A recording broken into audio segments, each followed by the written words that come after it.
करो, लेकिन ठाकुर जी के आश्रित होके, क्योंकि ठाकुर जी मैं तो करने जा रहा हूं, लेकिन जो होगा मैं आपको अर्पित करता हूं, मेरे लिए जो उचित हो वही देना मुझे, अगर वो बुरा भी होगा तो भी मुझे स्वीकार है। इस प्रकार से ठाकुर जी के चरणों में जाओ। भगवान ने गीता में एक बार भी नहीं कहा कि अर्जुन तू जीतेगा, कभी नहीं कहा। भगवान केवल ये कहते हैं युद्ध च, युद्ध च, युद्ध के लिए ऐसा कर, युद्ध के लिए ऐसा कर, युद्ध माने कर्म के लिए, कर्म कर, कर्म कर, कर्म कर। भगवान कभी नहीं कहते कि तू जीतेगा, तू बस अपने कर्म पर ध्यान दे, फल क्या मिलेगा ये तू देख लियो अपने आप। ठीक वैसे ही बंधुओं, ये समर्पण, जब तक विश्वास नहीं होगा, संबंध नहीं होगा, तब तक आप ठाकुर जी के प्रति समर्पित नहीं हो पाओगे।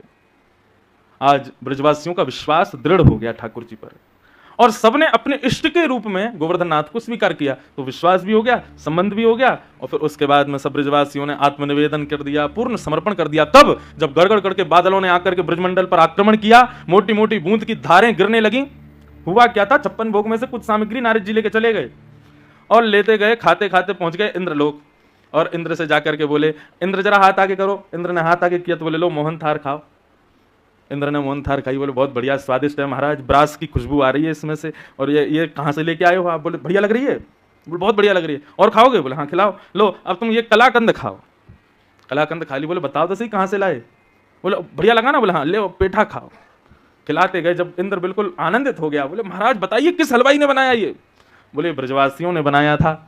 बनाया तो था तुम्हारी इस पूजा के लिए, लेकिन अंत समय में एक अन्य देव उनके सन्मुख आ गया और वे उसकी पूजा कर रहे हैं, तो उसी खुशी की ये मिठाइयां बट रही थी, तो मैंने सोचा तुमको भी खिला दूं थोड़ी सी। इंद्र बोला ब्रजवासियों ने मेरी पूजा छोड़ दी? हाँ देख लो। इंद्र ने आकाश से जब देखा तो महाराज सब 4 भुजा वाले गोवर्धन नाथ की पूजा कर रहे हैं, उन्हीं को वंदन कर रहे हैं, अपने हाथों से जा करके खिला रहे हैं, और ठाकुर जी खूब कहते हैं लाओ ब्रजवासियों भोग, अरे मैया यह लेके आ, अरे मैया वाह लेके आ। गोवर्धन नाथ खुद कह करके बोल रहे हैं।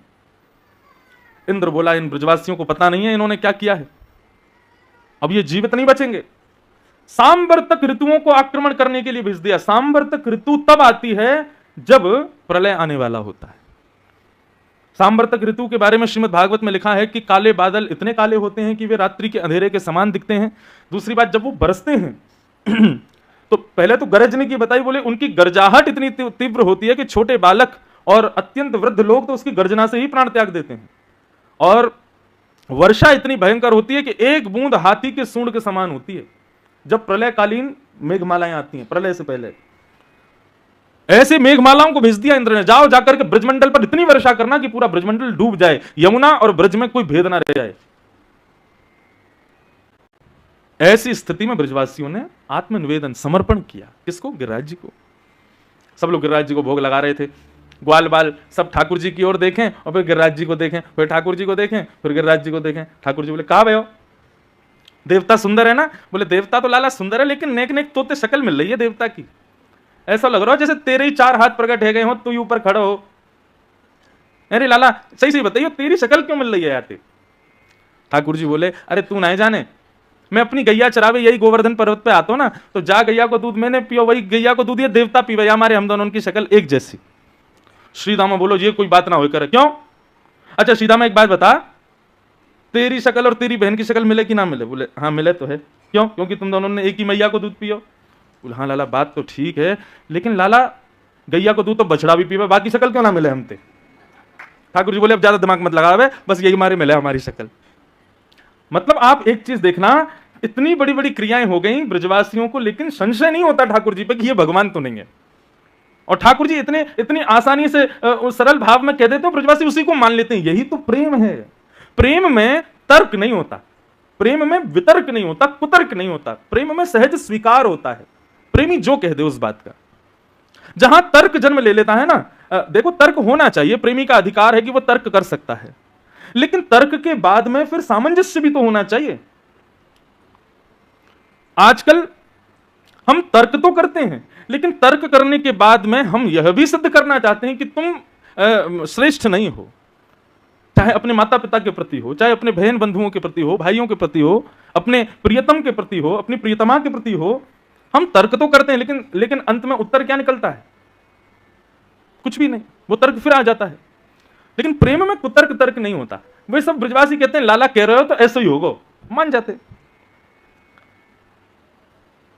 इतने में ही काले काले बादलों ने आकर के जब गर्जना करनी शुरू की, सब ब्रजवासी बोले लाला हमें तो पहले ही लग रही है इंद्र नाराज हो जाएगा, और अब वही है गए, देख कैसी काली काली मेघमाला आ रही है, लाला रक्षा करनी पड़ेगी अपनी सब ब्रजवासी की। ठाकुर जी बोले जिनकी शरण में आए हो उन पर पूर्ण विश्वास और पूर्ण समर्पण रखो, वो तुम्हारी रक्षा करेंगे।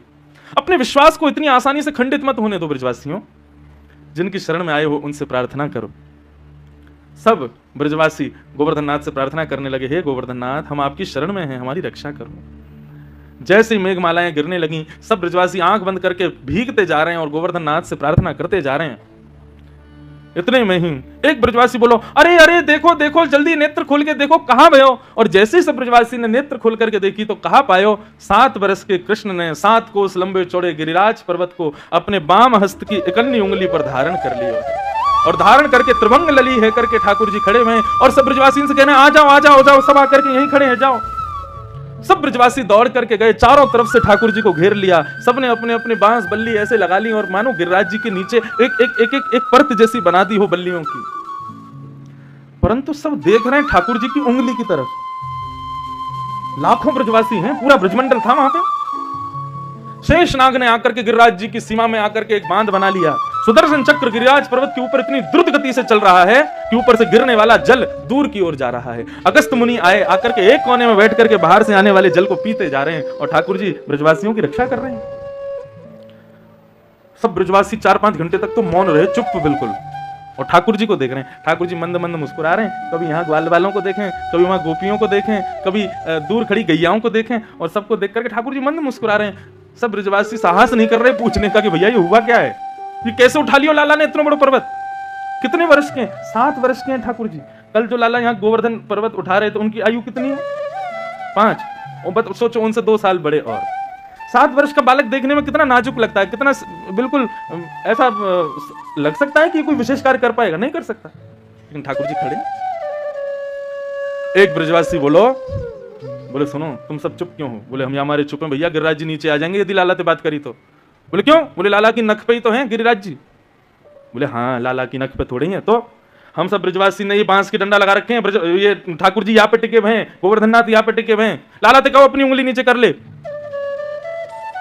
सब ब्रजवासी बोले लाला बहुत देर रह गई ऐसे खड़े खड़े, अब तू यहाँ उंगलियां नीचे कर ले, हमने अपनी बांस बल्ली लगा रखी है, यहीं पे तो गिरिराज जी टिके हुए हैं, तू काहे को नाटक कर रहा है? ठाकुर जी बोले अच्छा मैं नाटक कर रहा हूँ? बोले हाँ या को नीचे कर। ठाकुर जी बोले तुम्हारी बांस बल्ली इन पर टिक रहे हैं? बोले हाँ और नहीं तो कहा, तू क्या सोच रहा तेरी या पतरी सी उंगली पर टिके हुए? ठाकुर जी बोले हम बे यही पर टिके हुए हैं ये। चल चल लाला बात मत बनावे, अब नीचे कर ले उंगली, बहुत देर रहेगी तो खड़े खड़े। ठाकुर जी बोले कहां जाऊं मैं, कब मानेंगे कि मैं भगवान हूं? कभी नहीं, कोई कितनी बड़ी लीला कर लूं इनको कभी विश्वास नहीं होता। ठाकुर जी बोले ठीक है तो मैं उंगली नीचे कर रहा हूं, आप लोग संभालो। बोले हाँ लाला तू कर नीचे। जैसे ठाकुर जी ने अपनी उंगली थोड़ी ढीली की, महाराज पूरा पर्वत हिलने लगा, जोर की आवाजें आने लगी, चट चट चट चट करके सारी बांस बल्लियां टूट गईं। सब बोले अरे लाला संभाल संभाल संभाल। ठाकुर जी ने फिर से उंगली लगाई, सबकी बांस बल्लियां ऊपर से उधर गईं। सब उनको देख रहे हैं, मोटी मोटी बांस बल्ली 80-80 वर्ष पुरानी, और ये 2 मिनट में चटक गई। और फिर लाला को देखें, अब तो सारी बांस बल्ली नीचे आ गई, अब अकेले ठाकुर जी अपने नख पर गोवर्धन को धारण करके खड़े हैं। अब तो सब ब्रजवासी बोले लाला तेने इतना बड़ा गिरिराज पर्वत कैसे उठायो? बोले मैं तो बचपन से कह रहा हूं कि मैं जय जय हूं, तुम मानो ही ना हो। अरे भैया मैं फिर कह रहा हूं मैं भगवान हूं, मेरे चरणन में आके प्रणाम करो, चलो आओ। ए मधुमंगल सीता में चलो आओ प्रणाम करो। मधुमंगल बोलो ऐसा तेने कहा क्यों जो तू जय जय? बोले मैं हमने पूतना मारी, हमने अगासुर मारो, बकासुर मारो, धेनुकासुर मारो, अरिष्टासुर मारो, केसी मारो, इतने सारे राक्षस मारे, और अब गिरिराज पर्वत उठा लियो। बोले हम भाई मारी तेने पूतना, खुद ही मर गई वो, और मरी मराई में 10-10 डरना हमने मारे, मारी तेने पूतना। लाला अब सच सच बता तेरी उंगली में इतनी इतनी इतनी शक्ति कहां से आई? कौन सा टोना टोट का सीख के आया हो तू, हमें बता। अरे लाला कोई भी वस्तु मिले तो बांट के खानी चाहिए, बांट के सबन में बांटने, तो कोई टोना टोट का आगो तो हम बता दे, हम भी सीख लेंगे, हम भी पर्वत उठाते रहे करेंगे फिर। ठाकुर जी बोले इस सरलता की वजह से तो मुझे प्रेम है आप लोगों से, ये इतना सहजता, इतनी सरलता, इतना इतना इतना भोलापन है ब्रजवासियों में। ठाकुर जी कहते हैं कि यही इसी के कारण मैं बिक जाता हूं। ठाकुर जी कह रहे हैं मैंने कैसे उठाया कि कछु माखन को बल बढ़ो, कछु गोपन करी सहाय, श्री राधे जू की कृपा सो मैंने गिरिवर लियो उठाए। कछु माखन को बल बढ़ो, कछु गोपन करी सहाय, श्री राधे जू की कृपा सो मैंने गिरिवर लियो उठाए। लाला तेने माखन तो खूब खाया चोरी कर करके, ये तो बात सिद्ध है गई, लेकिन कछु गोपन करी सहाय, हम गोप ग्वालन ने तेरी कहां सहायता करी? बोले अरे जब गोवर्धन नाथ प्रकट भये और गोवर्धन नाथ प्रकट भये तो मैं उनके सामने खड़ा, तो आप सब लोग कभी गिरिराज जी को देखो फिर मुझे देखो, दोनों की शक्ल एक जैसी ना, तो बार बार जब मेरी ओर टकटकी लगा करके देख रहे तो आप सबन की शक्ति मेरे भीतर आ गई, और जैसी सबन की शक्ति मुंह में आई इतने लाखों ब्रजवासी की शक्ति लेकर के मैंने गिरिराज जी उठा लिए। आप सबन की मेरे दर्शन के मारे आप सबन की शक्ति मुंह में आ गई, तब मैंने गिरिराज जी उठाए। ब्रजवासी बोले तभी तो हम कमजोर रहते जा रहे हैं, तभी 2-3 दिन आते बड़ी घबराहट सी है रही, मैं तो याद कह भी रहा हूं कि भाई चलवे में सांस फूल रही है, कमजोरी क्यों आ रही है, अब तो चली तेने शक्ति चुरा ली है हमारी। भगवान बोले कहां जाऊं मैं, हाँ यही बात है, और श्री राधे जू की कृपा से मैंने गिरिवर लियो उठाए, श्री राधा रानी की कृपा से मैंने गिरिराज जी उठा लिए। बंधुओं, महाकवि श्री जयदेव महाप्रभु कहते हैं गीत गोविंद में, अभिनव जलधार सुंदर धृत मंदर धृत मंदर, श्रीमुख चंद्र चकोर, जय जय देव हरे। श्रीमुख चंद्र चकोर, जय जय देव हरे। अभिनव जल धर सुंदर धृत मंदर धृत मंदर, राधा मुख चंद्र चकोर, जय जय देव हरे। राधा मुख चंद्र चकोर, जय जय देव हरे। ओ जय जय देव हरे, जय जय देव हरे। जय जय देव हरे, जय जय देव हरे। आज से 1000 वर्ष पूर्व पृथ्वी पर एक बहुत बड़े कवि हुए बंगाल के, उनका नाम था श्री जयदेव महाप्रभु। महाकवि का नाम उपाधि मिली थी उनको। तो जयदेव महाप्रभु जगन्नाथ जी को रिझाने के लिए गीत गोविंद ग्रंथ लिखा उन्होंने, जिनमें 8-8 श्लोकों की अष्टपदियां हैं, और उन अष्टपदियों में श्री जयदेव महाप्रभु ने संस्कृत भाषा में ठाकुर जी की लीला के भेद खोले। ये लीला कैसे हुई होगी, ये लीला के पीछे क्या राज है, इस लीला के पीछे क्या राज है, और जब करते करते वो गोवर्धन लीला पर पहुंचे तब उन्होंने क्या लिखा, अभिनव जलधर सुंदर। बोले जब ब्रजमंडल पर भयंकर वर्षा ऋतु का आक्रमण हुआ, भारी मेघमालाओं को जब इंद्र ने भेजा, अभिनव जलधर सुंदर धृत मंदर ए, उस समय श्याम सुंदर ने धृत धारण किया, किसको, मंदर यानी कि पर्वत को। बोले कैसे धारण किया, तब वे कहते हैं श्रीमुख चंद्र चकोर, जय जय देव हरे। श्री जयदेव महाप्रभु कहते हैं, बोले वास्तविकता यह है कि भैया जब श्री गर्गाचार्य जी आए थे तो गर्गाचार्य जी मैया को ये तो बता के नहीं गए कि मैया ये नारायण है, क्योंकि भगवान ने मना कर दिया था, लेकिन गर्गाचार्य जी एक चीज बता के गए थे, क्या, नारायण समो गुण ही, मैया तुम्हारा जो लाला है ना ये नारायण के समान गुण वाला है, यदि कभी कोई अद्भुत क्रिया करे तो घबराना नहीं, ये कर सकता है, तो ये बहुत बड़े बड़े काम करेगा, एक दिन ये पर्वत भी उठाएगा। मैया को पहले ही बता के गर्गाचार्य जी, और मैया जब ये पर्वत उठावेगा तो इसकी शक्ति क्षीण ना हो जाए, उसके लिए आप एक काम करना, आपके लाला की गोपनीय शक्ति भी एक कन्या के रूप में जन्म ले चुकी है वृंदावन में। मैया बोली कौन, बोले वृषभानु जी है ना, वृषभानु नंदिनी श्री राधा रानी, वो आपके लाला की गोपनीय शक्ति है, आह्लादनी शक्ति है। जब कभी भी आपको लाला कोई विशेष लीला करेगो, जब कभी भी आपको लाला कोई ऐसा अद्भुत कार्य करे जो मानव नहीं कर सके, वास्तव में मैया आपको इतना ध्यान रखना है कि वृषभानु नंदिनी राधा रानी को लाकर के अपने लाला के सामने खड़ो कर दियो बस। क्यों, बोले जब वो या के सामने आकर के खड़ी हो जाएंगे तो वाकई दृष्टि से या को बल प्राप्त होगा, वो या की शक्ति है मैया। तो आज जब ठाकुर जी ने गोवर्धन पर्वत धारण किए तो यशोदा मैया ढूंढ रही हैं, सब ब्रजवासियों के पास जाके पूछ रहे हैं, अरे भैया वृषभानु जी कहाँ हैं, बरसाने वाले वृषभानु जी कहाँ हैं। सब खोजते खोजते खोजते कहीं दूर पहुंची, तब जाके वृषभानु जी मिले। वृषभानु जी से जाकर के यशोदा मैया बोली, बाबा ऐसे ऐसे गर्गाचार्य जी ने एक बार मुझको बताई, आप कृपा करके अपनी लाली दो। कहाँ है तुम्हारी लाली? मैं अपने लाला के पास जाके बाबू खड़ो कर दूं ताकि मेरे लाला की शक्ति छीण ना हो। वृषभानु जी के नेत्र सजल हो गए, बोले मैया 3 दिनों से मैं भी खोज रहा हूं, मेरी लाली मिल ना रही है, पूरे बरसानों खोज रहा हूं, हमारी लाली कहां चली गई है। गोवर्धन पर्वत के नीचे सब लोग खोज रहे हैं। 2 टेंशन की स्थिति हुई थी गिरिराज लीला के समय। पहली स्थिति तो ये थी भैया कि इतनी वर्षा कर रहा हो, पता ना डूब जाएंगे, मरेंगे, जिंगे, कहा होगा। और दूसरी चिंता का विषय था कि श्री राधा रानी खो गई थी, कहां चली गई किसी को नहीं पता। 4 दिन है गए, लाला अब थोड़े थोड़े थकन लगे, तब यशोदा मैया को चिंता भई कहाँ है वृषभानु नंदिनी। तो जा शिला के ऊपर ठाकुर जी खड़े, वहां शिला के पीछे जाकर के यशोदा मैया ने जैसे ही देखो तो कहा पायो दिव्य तेज प्रकट है रहे है। कहां से प्रकट है रहे है? बोले शिला के पीछे श्री किशोरी जी, श्री राधा रानी अपनी भ्रुकुटी टेढ़ी करके और एक टक गिरिराज जी को देख रही हैं और उनके नेत्रन से एक ज्योति प्रकट है रही है। वही ज्योति के कारण श्री गिरिराज जी ऊपर टिके भय हैं। क्या समझ आया? वास्तव में गिरिराज धरण हमारे कन्हैया नहीं है, श्री राधा रानी है। ठाकुर जी तो केवल उंगली लगा के ऐसे नाटक कर रहे हैं, वास्तव में गिरिराज जी तो श्री किशोरी जी ने अपनी भ्रुकुटी पे उठा रखे हैं। बोले राधा रानी की जय। ठाकुर जी की आह्लादनी शक्ति है। तभी जयदेव महाप्रभु कहते हैं श्री मुख चंद्र चकोर जय जय देव हरे। ये जो अष्टपदी है ना, जय जय देव हरे, जगन्नाथपुरी में आज भी सुबह और रात्रि में शयन के समय गाई जाती है ठाकुर जी के सामने। क्यों? क्योंकि ऐसा कहते हैं कि जयदेव महाप्रभु जब अष्टपदी लिखते थे तो अष्टपदी लिखते ही अंत में लिखते थे जय जगदीश हरे।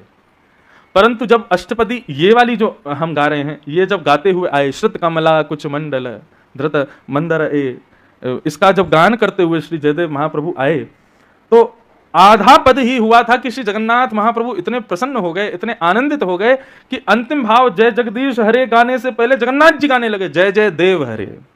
इसलिए ये अष्टपदी बड़ी महत्व भाव रखती है, इसलिए अष्टपदी बड़ी विशेष प्रिय है श्री जगन्नाथ जी को।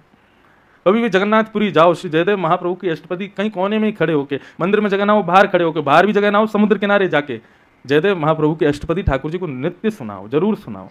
श्री भक्तमाल जी में श्री नाभा जी कहते हैं ता सुनवे राधा रमण अवश्य पधारे। बोले अष्टपदी कैसी? बोले जब भी कोई व्यक्ति गाता है जयदेव महाप्रभु की अष्टपदी तो उसको सुनने के लिए राधा रमण जी रूप बदल के ही सही आते जरूर हैं, इतनी प्रिय है। एक मौलवी थे, तो उनका कोई हिंदू मित्र था, तो उनसे उन्होंने कहा कि भाई हम लोग जैसे नमाज अदा करते हैं, आदि आदि सब अपनी क्रियाएं अपने खुदा को प्रसन्न करने के लिए करते हैं, तुम्हारा भगवान कैसे प्रसन्न होता है, उसके लिए क्या है? तो उस समय जयदेव महाप्रभु ने अष्टपदी लिखी थी, गीत गोविंद बड़ी प्रचलित हो गई, तो उन्होंने बताया बोले आप गीत गोविंद का पाठ करो तो आपको हमारे ठाकुर जी के दर्शन हो जाएंगे। इतनी तत्परता से, इतने भाव से उस मौलवी ने गीत गोविंद का पाठ किया श्री जयदेव महाप्रभु की कि उनके गीत गोविंद के पाठ करते ही नन्हे से सांवले से पीतांबरी पहने हुए नन्हे से बालक के रूप में श्याम सुंदर उनके सामने आ गए। और जितनी देर वो मौलवी पाठ करता रहा उतनी देर ठाकुर जी रहते, जैसे ही पाठ पूरा होता वो अंतर्ध्यान हो जाते। उसने ये बात किसी को नहीं बताई, बोले कि मैंने अपने धर्मावलियों को बता दी तो मेरे को जान से मार देंगे। लेकिन रूप में इतना आसक्त हो गया ठाकुर जी के में कि वो जब जब उसको दर्शन की इच्छा होती, अपने दफ्तर में हो, अपने घर में हो, रात्रि में सो रहा हो, छत पर खड़ा हो, गीत गोविंद गाता था और ठाकुर जी उसको दिख जाते थे। कभी वृक्ष पर बैठे हैं, कभी कुछ कर रहे हैं, कभी कुछ लीला कर रहे हैं। उसने ठाकुर जी ने एक बार उससे कहा भैया तुम कहीं भी कभी भी गाने लग जाते हो, मैं बहुत कार्यों में व्यस्त होता हूं, भागना पड़ता है, अपना एक सीमित समय रखो, तभी गीत गोविंद गाया करो। तो उस मौलवी ने नियम बनाया, वो जब अपने दफ्तर जाता था घोड़े पर बैठ करके, तो घोड़े पर आगे ना बैठ के वो पीछे बैठता था, थोड़ा पीछे होके, और आगे एक आसन लगाता था और तब गीत गोविंद गाता था। तो उसके घोड़े पर आगे राधा रमण जी बैठ जाते थे और उसकी तरफ मुख करके बैठते थे और उसका गीत गोविंद सुनते थे। एक बार अपने दफ्तर जाने में इतना विलंब हो गया उसको कि उसने ठाकुर जी को आसन नहीं दिया, लेकिन वो घोड़े की नाल की आवाज पर ही गीत गोविंद गाता था। तो गीत गोविंद गाना जैसे शुरू किया तो ठाकुर जी प्रकट तो हुए, लेकिन बैठने को आसन नहीं दिया। तो ठाकुर जी बोले कहां जाऊं? तो घोड़े के आगे ठाकुर जी उल्टे चलने लगे और चलते चलते गीत गोविंद सुनते हुए चल रहे। इतना प्रेम करते हैं ठाकुर जी गीत गोविंद से। अभिप्राय केवल गीत गोविंद का नहीं है, भक्त जब अपने हृदय के भाव ठाकुर जी के सामने गाता है ना, ठाकुर जी को बहुत सुख मिलता है। जयदेव महाप्रभु ने गाया, ठाकुर जी को प्रिय लगा, हम लोग अपने भाव गाएं, ठाकुर जी को प्रिय लगेंगे। मैंने ठाकुर जी के जन्मोत्सव पर एक बधाई लिखी थी ठाकुर जी को सुनाने के लिए। और वो इतनी प्यारी बधाई है, मैं इसलिए गा रहा हूं ताकि आप लोग भी, अब ये कथा कल विराम हो जाएगी, उसके बाद क्या करो, कल अपने दफ्तर जाओ, अपने दुकानों पे जाओ, अपनी जॉब वॉब जो भी करो, समय निकाल के कलम पत्र लेके ना ठाकुर जी के भाव रख करके, कथा तो सुनी है, कुछ लिखा करो और लिख के ठाकुर जी को गा के सुनाया करो। तो जन्माष्टमी थी, ठाकुर जी का जन्मदिन, अब सब बधाई मांग रहे हैं, हाथी मांग रहे हैं, घोड़ा मांग रहे हैं, जो जन्माष्टमी के प्रसंग में आता है, पालकी मांग रहे हैं, सोने चांदी मांग रहे हैं। लेकिन दास के मन में एक भाव आया, मैं ठाकुर जी से सोना चांदी हीरे जवाहरात गाड़ी घोड़ा परिवार ये सब क्या मांगना, क्या मांगना है। तब एक भाव ठाकुर जी के लिए लिखा, बधाई में हे नाथ, बधाई में आप यदि मुझको कुछ देना चाहो तो एक ही वस्तु दो। क्या? सब लोग गई हो मेरे पीछे। बधाई में दीजो श्री ब्रजधाम, बधाई में दीजो श्री ब्रजधाम। ये है ना बधाई बढ़िया। ठाकुर जी से हीरे जवाहरात मांगो, गाड़ी मांगो, घोड़ा मांगो, घर मांगो, इससे क्या फायदा। बोले हे नाथ, या बार तो भाटापारा में जन्म है गयो, छत्तीसगढ़ में जन्म है गयो, बंगाल में जन्म है गयो, महाराष्ट्र में जन्म है गयो, अब आपसे एक ही बधाई मांग रहे हैं। कहा कि हमें पुनर्जन्म दो, लेकिन कहां दो? श्रीधाम वृंदावन में दो। और वहां हम क्या बनना चाहते हैं? वन उपवन और मोर बानर में, वन उपवन और मोर बानर। अभी भी समय है, यदि ये तो मेरे हृदय का भाव है, मैंने गाया है। आपको लग रहा हो नहीं नहीं हमको तो मोर बानर बनना ही नहीं है, तो मत गाना आगे की पंक्ति। आपको लग रहा हो नहीं नहीं हमको ऐसा मोर बानर वन उपवन में कुछ नहीं चाहिए, लेकिन जिनको चाहिए वो गाओ। वन उपवन और मोर बानर में, वन उपवन और मोर बानर में, कहीं लिख ली जो मेरो नाम, कहीं लिख ली जो मेरो नाम, बधाई में दीजो श्री ब्रजधाम, बधाई में दीजो श्री ब्रजधाम। ऐसे भाव जब गाते हैं ना, मैं सच बताऊं, जब अपने ठाकुर जी के सन्मुख गाता हूं इस भाव को, जब जन्माष्टमी होती है या कोई भी उत्सव होता है ना, तो सबको तो मैं बधाई बांटता हूं, प्रसाद बांट दिए, थोड़े बहुत नोट बांट दिए, थोड़े बहुत कछु सामग्री बांट दी, अब मैं ही रह जाता हूं, बांटने वाले को कौन दे। मैं अपने ठाकुर जी से मांगता हूं, लाओ मोए बधाई दो। और बधाई में क्या चाहिए? बोले दीजो श्री ब्रजधाम, या ये ब्रजमंडल बार बार मिले, बेर बेर मिले, या वृंदावन की ही सीमा प्राप्त हो, हे नाथ ऐसी कृपा कर दी। अपने भाव उद्गार ठाकुर जी के सामने गाया करो, ठाकुर जी को प्रिय लगते हैं। कुछ भी गाओ, कैसे भी गाओ, किसी को मत सुनाओ, क्योंकि दूसरे लोग रीझेंगे नहीं, वो जरूर रीझ जाएंगे, उनको जरूर अच्छा लगेगा। तो ठाकुर जी ने गिरिराज पर्वत धारण किए, 7 दिन 7 रात्रि तक ठाकुर जी ने गिरिराज पर्वत को धारण किया। 7 दिन बाद इंद्र को जब लगा कि ब्रजमंडल डूब गया होगा, तो कहा कि भैया अगर ब्रजमंडल डूब गया हो तो वर्षा बंद कर दो। सैनिकों ने आकर के बताया, बोले महाराज ब्रज में तो धूल उड़ रही है।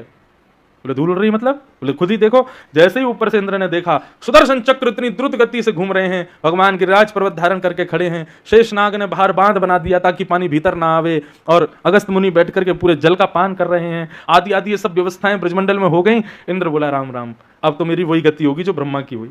ब्रह्मा को भगवान ने क्षमा नहीं किया, अब मुझे भी नहीं क्षमा करेंगे। तुरंत अपने सब सैनिकों को कहा जल्दी चलो जल्दी चलो। बोले कहां? बोले जाके प्रणाम करेंगे, क्षमा मांगो इनसे।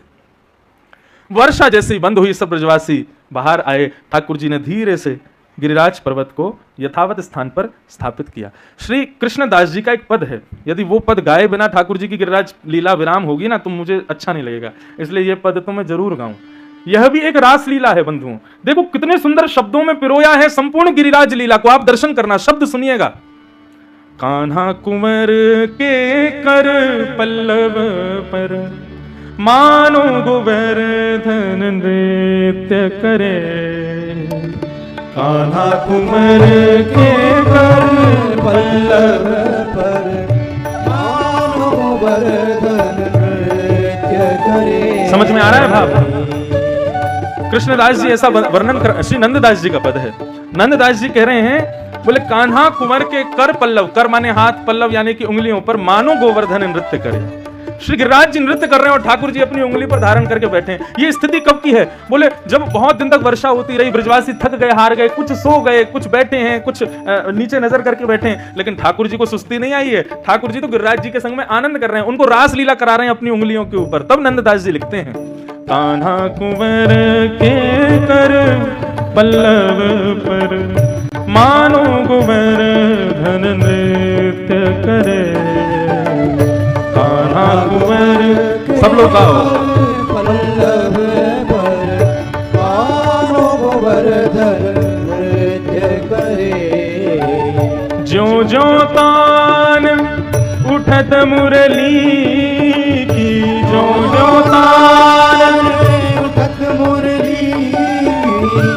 मुझे वो दृश्य कभी कभी अनुभव होने लगता है। ठाकुर जी की उंगली पर गिरिराज जी नृत्य कर रहे हैं और उस नृत्य को देख करके ठाकुर जी के कमर में बंधी हुई वंशी अपने आप बजने लगती है, उसमें अपने आप स्वर प्रकट। अब कोई नृत्य करे तो स्वर भी होना चाहिए ना। अब देखना इस पद में स्वर भी आएंगे, ताल भी आएंगे, मृदंग भी बजेंगे और प्रकाश भी होगा, सब कुछ होगा। तो जैसे ही वंशी बजने लगती है ठाकुर जी उसको उठाते हैं। एक हाथ से तो गिरिराज जी उठा रखे हैं और दूसरे हाथ से ठाकुर जी वंशी भी बजा रहे हैं।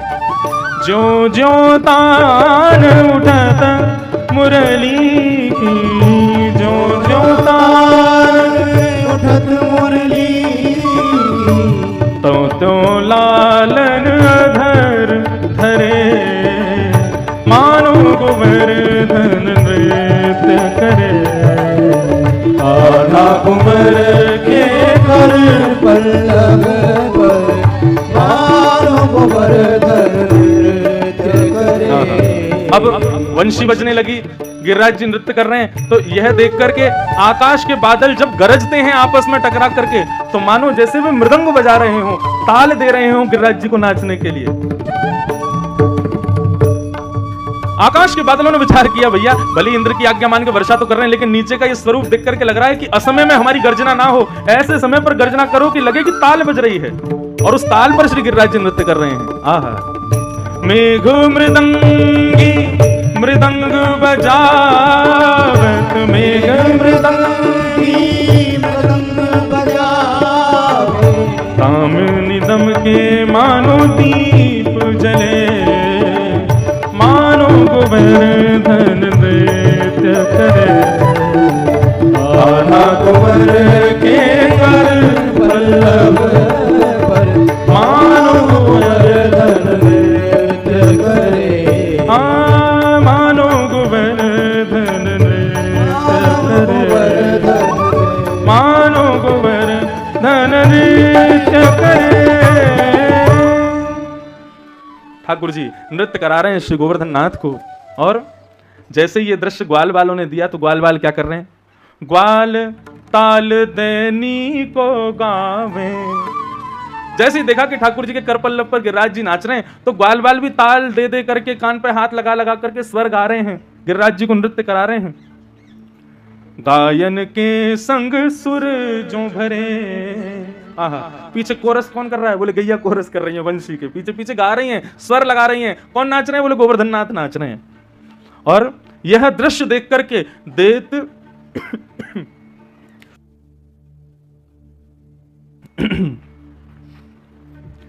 देत आशीष सकल गोपी जन। ये दृश्य देख करके समस्त गोपी जन भुजा उठा करके ठाकुर जी को आशीर्वाद दे रहे हैं। बरखा को जल अमित झरे, मानो गोवर्धन नृत्य करे। अति अद्भुत अवसर गिरिधर को, नंददास के दुख हरे, मानो गोवर्धन नृत्य करे। ये अष्ट सखाओं के पद हैं बंधु। ठाकुर जी को ये इतने प्रिय हैं, इतने प्रिय हैं कि यदि आज भी कोई उनके सन्मुख बैठ के भाव से गाए ना, नाथ आज भी प्रसन्न हो जाते हैं। आज भी नाथ द्वार में उठेंगे तो अष्ट सखाओं के पद से, भोजन करेंगे तो अष्ट सखाओं के पद से, तैयार होंगे तो पद से, सोएंगे तो पद से। बिना पद के ठाकुर जी की कोई लीला नहीं होती नाथ द्वारा में, हमारे उच्चधाम वृंदावन में। ऐसे पदों की ये सेवा है, इसको नित्य गाया करो, अपने ठाकुर जी को सुनाया करो कुछ कुछ पद निकाल के। तो इस प्रकार ठाकुर जी ने गिरिराज जी को धारण किया और इंद्र के आगमन पर ठाकुर जी ने पुनः गिरिराज जी को यथावत स्थापित कर दिया और ब्रजवासी सब घर को जाने लगे। भगवान एकांत में इंद्र के पास गए। इंद्र ने चरण में झुक करके भगवान की स्तुति गाई और भगवान से क्या कह रहे हैं, ठाकुर जी मुझे दंड दीजिए। पिता गुरुस्तम जगतामधीशो दुरत्ययः काल उपात्त दंड हिताय स्वेच्छा तनुभि समीहसे मानम विधुन्वन जगदीश मानिना। गुरु को चाहिए और पिता को चाहिए अपने शिष्य को, अपने पुत्र को ज्यादा लाड़ प्यार ना किया करे। यदि आप गुरु बन गए हो, यदि आप किसी के पिता हो, आप पुत्र या पुत्री आपके वश में हैं, तो आपको चाहिए कि उनको ज्यादा लाड़ प्यार ना किया करे। हाँ, क्योंकि हमारे शास्त्र क्या करते हैं, लालनाथ बहुबो दोषात, लाड़ करने से बहुत दोष आ जाते हैं बालकों में, और ताड़नाथ बहुबो गुणा, ताड़ना करने से खूब गुण आ जाते हैं बालकों में। इसलिए क्या करो, बोले तस्मात् पुत्रम च शिष्यम च, इसलिए पुत्र के प्रति, शिष्य के प्रति ताड़ेत न तु लाड़ेत, ज्यादा लाड़ प्यार मत करो, बिगड़ जाएगा नहीं तो वो। और कब कब लाड़ करना चाहिए, कब कब उसको दुत्कारना चाहिए, ये भी लिखा है। बोले लालयत 5 वर्षाणी, केवल 5 वर्ष तक लाड़ करो, जैसे ही 5 साल का हो जाए फिर 10 वर्षाणी ताड़यत, और प्राप्त हेतु 16 वर्षे पुत्र मित्र वदाचरित। सबसे बढ़िया समय है बालकों को सुधारने का 6 वर्ष की आयु से लेकर के 16 वर्ष की आयु तक। इसमें आप जैसा मोल्ड कर दोगे बच्चों को वैसे हो जाएंगे, और यदि इसमें आपने उन पर ध्यान नहीं दिया तो फिर सीताराम है उसके, भूल जाओ, कुछ नहीं हो पाएगा फिर। भगवान भरोसे है, राम भरोसे छोड़ देना फिर। लेकिन Thanks for watching video, like, share and subscribe.